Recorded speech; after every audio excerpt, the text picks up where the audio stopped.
প্রিয় টিকটকের ভাই ও বোনেরা, আসসালামু আলাইকুম ও রহমতুল্লাহ। আমি আজকে আবার উপস্থিত হয়েছি আপনাদের সামনে একজন গুণী ব্যক্তিকে পরিচয় করে দেওয়ার জন্য, যার ছবিটা আমার পিছনে দেখছেন। তার আগে একটি কথা বলে নিই।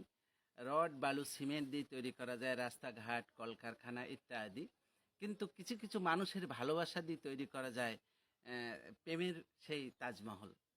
বন্ধুরা, আমাদের সেই ভালোবাসা প্রেমের তাজমহল তৈরি করতে হলে কিছু কিছু মানুষকে ভালোবাসতে হবে। আমার পিছনে দেখতে পাচ্ছ একটি ছেলে, রাকিবুল হাসান রাকিব, নতুন টিকটক করতে এসছে, নতুন আইডি। ছেলেটি অনেক সুন্দর, অনেক ভালো, ভদ্র, সুন্দর সুন্দর বিনোদন আমাদের মাঝে উনি উপহার দেয়। আমি আপনাদের সবাইকে অনুরোধ করছি, এই রাকিবুল হাসান রাকিবকে আপনারা লাইক, কমেন্ট, শেয়ার দিয়ে পাশে থাকবেন। রাকিব সাহেব অবশ্যই আপনাদের পাশে থাকবে। সবাইকে সালাম জানিয়ে শেষ করছি। আসসালামু আলাইকুম।